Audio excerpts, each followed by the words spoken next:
রাজনীতিতে মীর জাফরদের ভূমিকা এবং যারা মীর জাফর হন তাদের চরিত্রের যে মুনাফিকি এবং সেই মুনাফিকির ফলে একটি দেশ এবং জাতির যে ক্ষয়ক্ষতি হয়, ইতিহাসের আলোকে এই বিষয়গুলো নিয়ে আপনাদের সঙ্গে আলোচনা করব।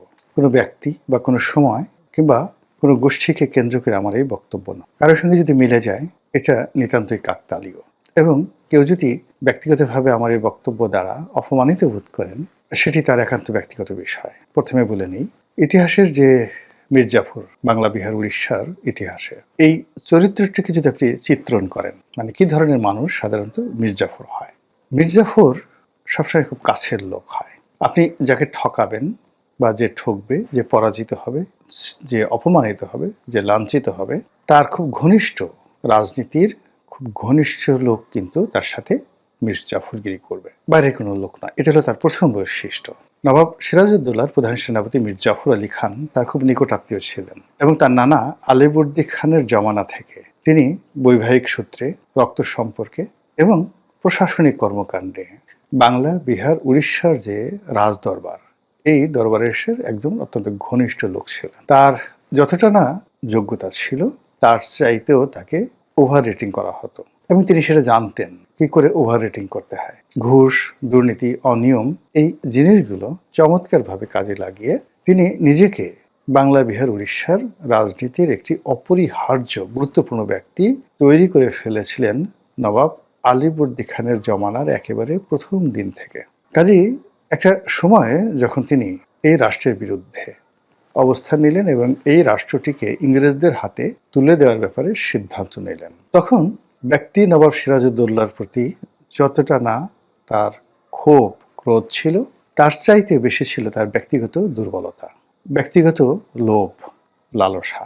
এবং তিনি জানতেন যে তার যে সহজাত ক্ষমতা রয়েছে, যোগ্যতা রয়েছে, এই যোগ্যতা দিয়ে তিনি কখনো কাঙ্ক্ষিত মাকামে বা নির্দিষ্ট যে গন্তব্য, সেই গন্তব্যে তিনি পৌঁছাতে পারবেন না। কাজে তাকে বিদেশি শক্তির সাহায্য লাগবে, সহযোগিতা লাগবে। এজন্য তিনি স্ব-উদ্যোগী হয়ে রবার্ট ক্লাইভ, ইস্ট ইন্ডিয়া কোম্পানির অনেক কর্তা ব্যক্তিদেরকে তিনি তার এই চক্রান্তের সঙ্গে সামিল করে নিয়েছেন এবং নিজেকে তিনি বাংলা, বিহার, উড়িষ্যা বিক্রি করার আগে তিনি নিজেকে বিকিয়ে দিয়েছেন। এটা হলো মীর জাফরের বৈশিষ্ট্য। মীর জাফরের চরিত্র যদি আপনি খন্দকার মোশতাকের দিকে চিন্তা করেন, এও আর এক লোক। পুরো আওয়ামী লীগের মধ্যে সে 1954 থেকে এই লোক ছিল। তিনি আওয়ামী লীগের লোক ছিলেন, কিন্তু মনে প্রাণে তিনি পাকিস্তানপন্থী ছিলেন। পাকিস্তান ISI এর এজেন্ট রূপে, আমেরিকা দালাল রূপে তিনি একেবারে হোসেন শহীদ সরওয়ার্দীর সঙ্গে, মাওলানা আব্দুল হামিদ খান ভাসানীর সঙ্গে এবং পরবর্তীতে বঙ্গবন্ধু শেখ মুজিবুর রহমানের সাহেবের সঙ্গে একেবারে কাঁধে কাঁধ মিলিয়ে তিনি বঙ্গবন্ধুর মৃত্যুর পূর্বক্ষণ পর্যন্ত তাকে মানে এমন একটা গিয়ার আপ করে রেখেছেন যে খন্দকার মোশতাকের মতো আর বিশ্বস্ত বন্ধু নেই। ইতিহাস কি হয়েছে মোরালেস আমরা সবাই জানি। এখন এই যে বাংলাদেশের আদি এবং অকৃত্রিম যে মীর জাফর, তার সঙ্গে আবার খন্দকার মোশতাক, এই দুজনের চরিত্রের সঙ্গে যদি আমি আরো কয়েকটি চরিত্রের কথা বলি, যারা একটা সময় সেই দেখা গেল যে মুঘল দরবারের খুব ঘনিষ্ঠজন ছিলেন, তো কোনো কারণে সে বিক্ষুব্ধ হয়ে গেল, তাকে নাদের শাহকে ডেকে আনতে হলো, বা দিল্লির সালতানাতের খুব কাছাকাছি ছিল কিন্তু তাকে আহমদ শাবদালিকে ডেকে আনতে হলো, আবার তাকে সেই তৈমুর লঙ্কে ডেকে আনতে হলো। এই যে ঘটনাগুলো ঘটেছে, তারা সবাই বিভিন্ন সময়টিতে সিংহাসনের মানে যে পরিবর্তন বা বিদেশের শত্রুর দ্বারা একটি সাম্রাজ্য, রাষ্ট্র তছনছ করার যে কাজটি অনিবার্য করে তুলেছে, প্রায় সব ক্ষেত্রে শতভাগ একজন, দুইজন বা তিন চারজন করে মীর জাফর, জগৎ শেঠ, রায়দুর্লভ, ইয়ার লতিফরা ছিল বিভিন্ন নামে।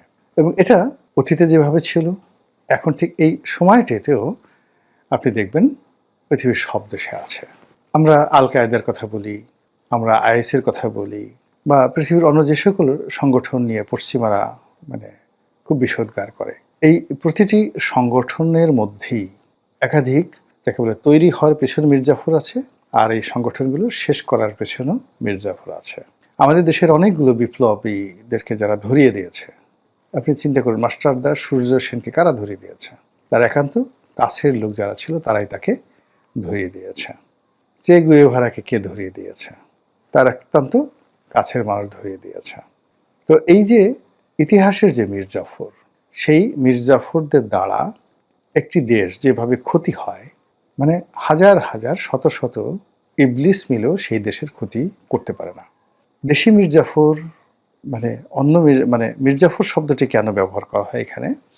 মীর জাফরদের প্রথম এবং প্রধান বৈশিষ্ট্য হলো তারা সিংহাসন, রাজকোষ মানে সেন্ট্রাল রিজার্ভ এবং দেশের ভূখণ্ড, এটা তারা নিজেদের রাগ বিরাগ অনুরাগের বশবর্তী হয়ে, লোভ লালসার বশবর্তী হয়ে বিদেশিদের কাছে তারা বিক্রি করে দেয়।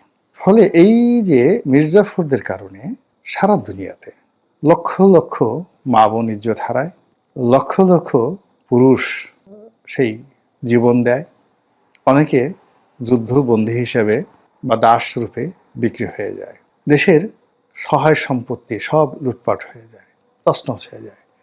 কখনো কখনো কোনো শহর, বন্দর, নগর, গ্রাম, রাজধানী ভেঙে চুরে তছনছ হয়ে যায়। যেমন বাগদাদ হালাকু খান আক্রমণ করেছিল। আমরা হালাকু খানকে গালাগালি করি না?